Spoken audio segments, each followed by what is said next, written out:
कई दिनों के बाद सुदामा द्वारिका पुरी पहुंचा। कृष्ण भगवान के द्वार पर सुदामा के तीन दशा, फटा हुआ धोती,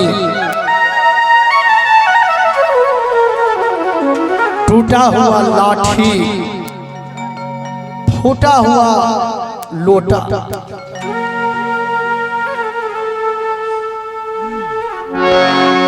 आहा। सुदामा के तीन दशा को देखकर द्वारपालों ने कहा, इधर कहाँ रहा है?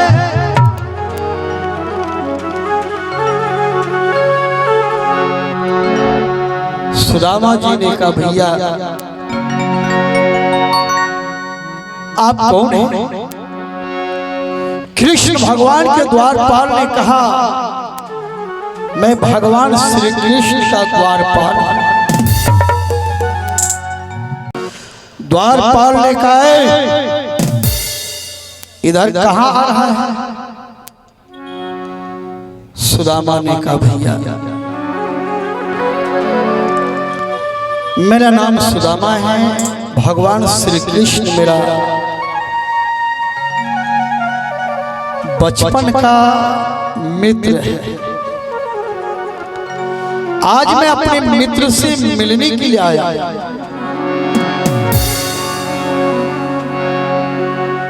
द्वारपाल ने सोचा ये कहां से आ गया। द्वारपाल सुदामा जी के गर्दन पर हाथ दिया,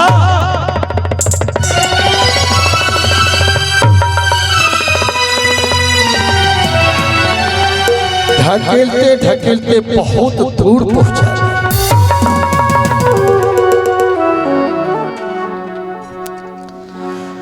द्वारपाल ने सुदामा को बहुत दूर पहुंचा दिया, धकेलते धकेलते।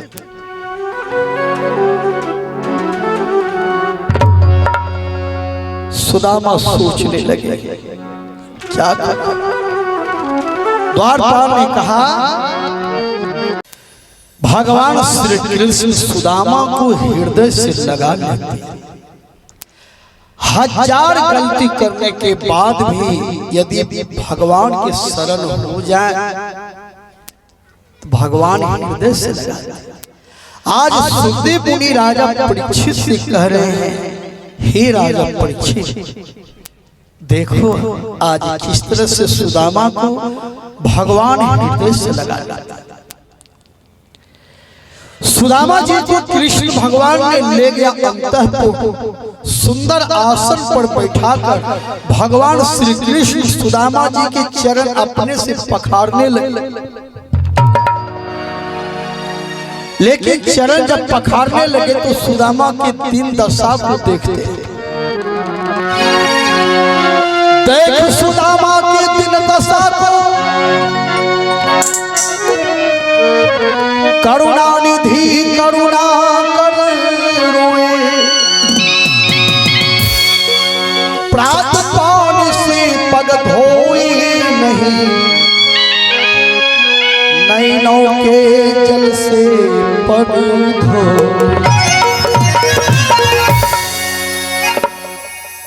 भगवान श्री कृष्ण इतना रोए कि मित्र आज बहुत दिन पर आए। भगवान इतना रोए, आंख में आंसू से सुदामा जी के चरण को धोते हैं। जो भगवान के दर्शन के लिए पैर बढ़ाते हैं, पैर में जो कष्ट होता है, पैर में जो धूली मिट्टी लगता है, उस धूली मिट्टी को भगवान अपने आंख के आंसू से धोते हैं।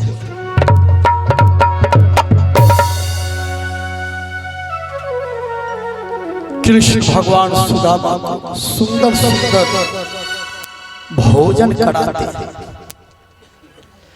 भोजन करते ही सुदामा बिछावन पर सो गए। कई दिन से पैदल आ रहे थे, भूखे प्यासे सो गए। भगवान कृष्ण सुदामा के चरण दबाते हैं। कुछ देर में जब सुदामा जगे तो कृष्ण भगवान ने कहा, भैया बहुत दिन पर आए हो। सुदामा जी ने कहा, मित्र क्या कहेंगे, फुर्सत नहीं मिला। जीवन में मनुष्य को फुर्सत नहीं मिलता है। बहुत आदमी यही बोलेंगे, दो फुर्सतवा हो है निजी की कर जैसे हम सत्संग हो फुर्सत नहीं, यही है फुर्सत।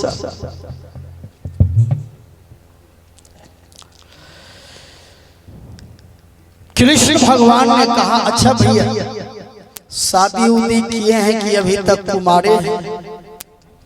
सुदामा जी ने कहा, ये सब बात अब पूछने की है, बुढ़ापा आ गया, शादी किए कि नहीं की, ये सब कोई पूछने की बात है।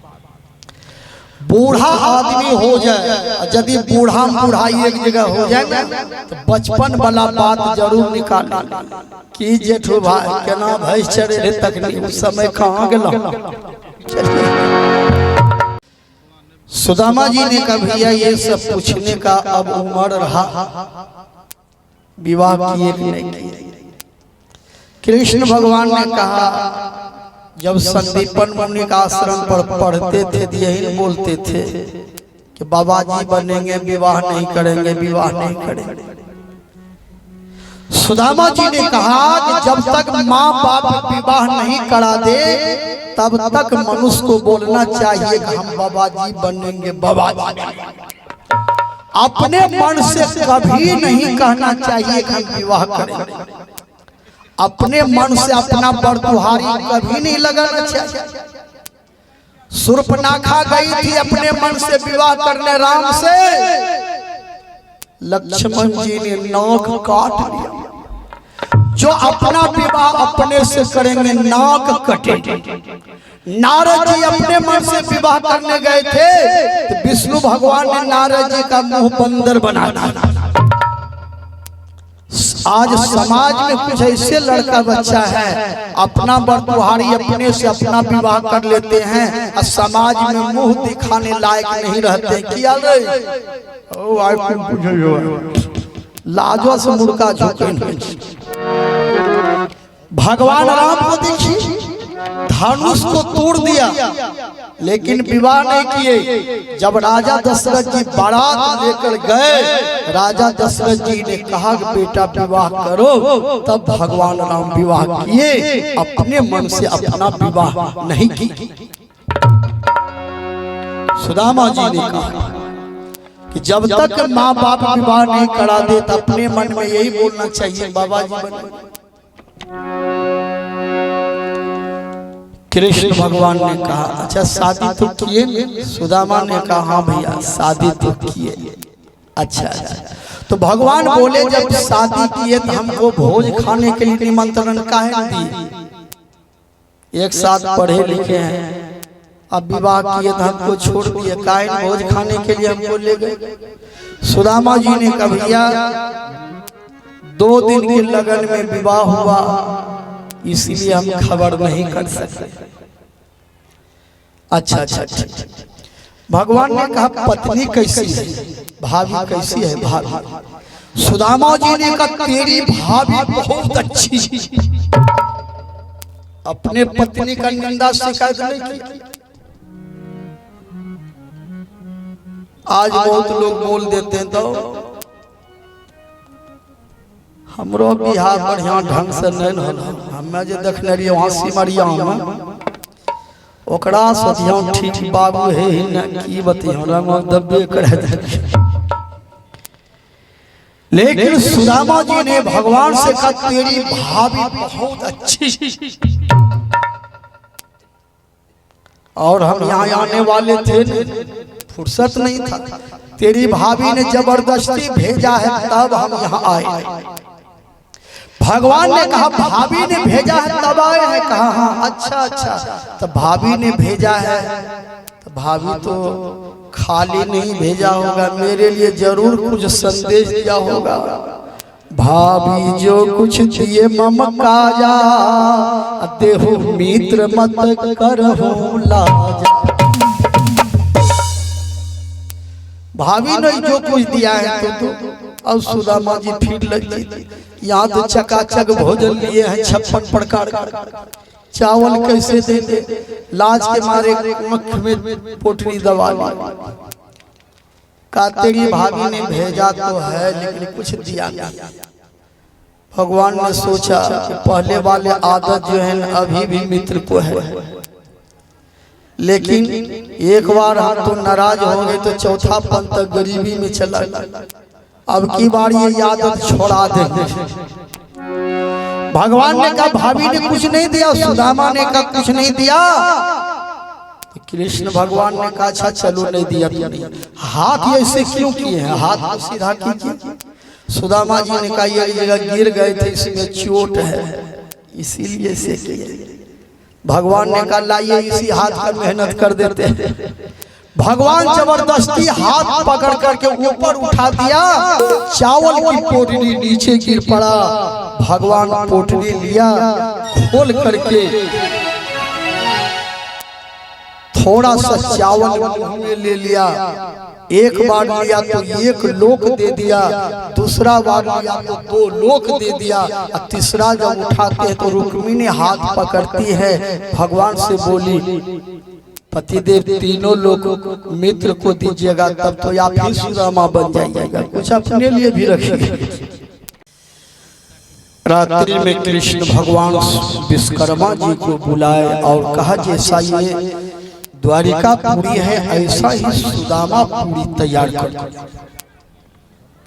विश्वकर्मा जी गए जहाँ सुदामा जी का झोपड़ी, वहाँ सुंदर मकान चकाचक बना डाला, किसी चीज का कमी ही नहीं रहा। विचार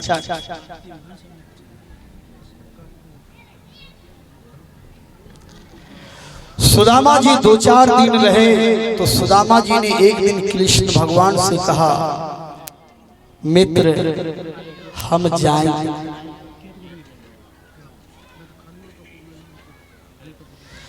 कृष्ण भगवान ने कहा ठीक है जाइए।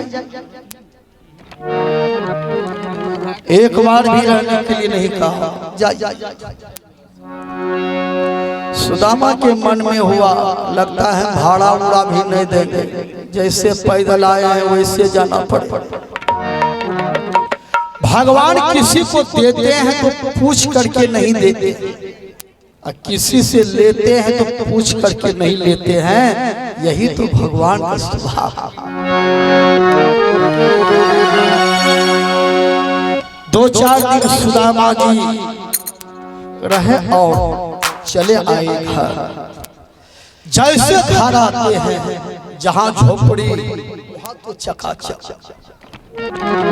सुदामा मंदिर देखी डरे, सुदामा मंदिर देखी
टूटली झोपड़िया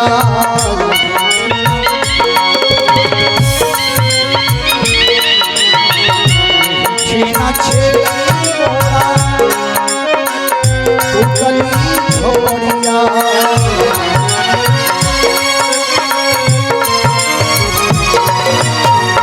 हीरा रत्न चढ़े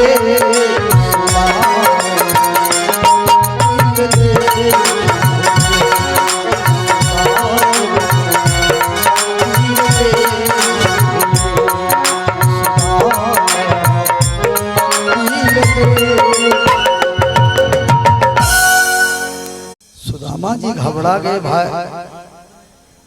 2-4-5 दिन उधर गए, मेरे घर पर कौन राजा ने आकर बढ़िया मकान बना दिया। सुशीला ऊपर से देख रही थी कि मेरे पति देव आ गए।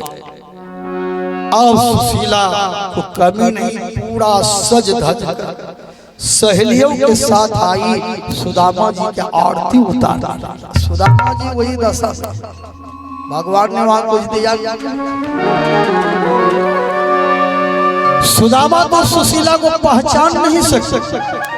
सुदामा पीछे हट रहे हैं, सुशीला आरती लेकर आगे बढ़ रही है।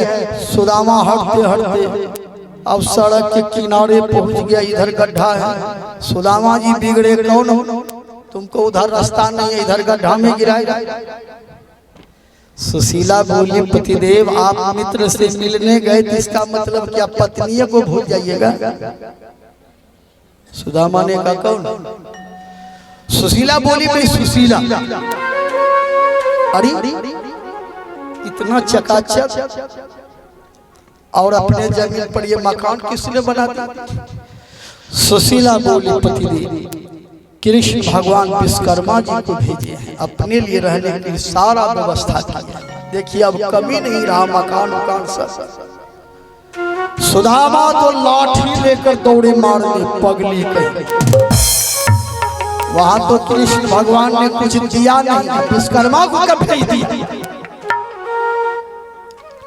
जैसे मारने दौड़े, कृष्ण भगवान प्रकट हुए, सुदामा जी का हाथे पकड़ लिया। मित्र भाभी के ऊपर इतना क्यों बिगड़ रहे हैं? सुदामा जी ने कहा, तेरी भाभी झूठ बोल रही है कि कृष्ण भगवान विश्वकर्मा को भेजे हैं अपने रहने के लिए मकान बनाना। तो भगवान ने कहा, भाभी तो ठीक कह रही, हम विश्वकर्मा को भेजे मकान बनाना। सुदामा ने कहा, भेजे हैं तो वहां काहे बोले? कृष्ण भगवान ने कहा, कैसे बोलते? आप भी चना चुरा करके खाए थे ना? कहा हाँ। कहा हम भी विश्वकर्मा को चुरा करके भेज दिए। कृष्ण भगवान ने कहा, मित्र गुरु मित्र से दगा करे जो शीघ्र नरक को जाता है। चना चुरा के खा गए, हमको थोड़ा सा भी नहीं दिए, इसलिए हम नाराज हो गए थे। इसलिए इतना दिन आप गरीबी में रहे। जब भाभी के कहने पर चावल लेकर गए, उस चावल में जो प्रेम मिला, आनंद मिला, भाव मिला, उस चावल के प्रेम में हम विभोर हो गए। तो विश्वकर्मा को भेजे, खोए हुए फिर से संपत्ति लौटा दी। सज्जनों, कृष्ण भगवान ने कहा, संसार में यदि आप कोई दुख भोगते हैं तो कहीं न कहीं अपने कर्मों का फल है। यह जगत कर्म का खेती है, यह कर्मों का फल मिलता है। अपने अपने कर्मों से कोई हंसता है, कोई रोता है। तब कृष्ण भगवान सुदामा को समझा बुझा करके द्वारिका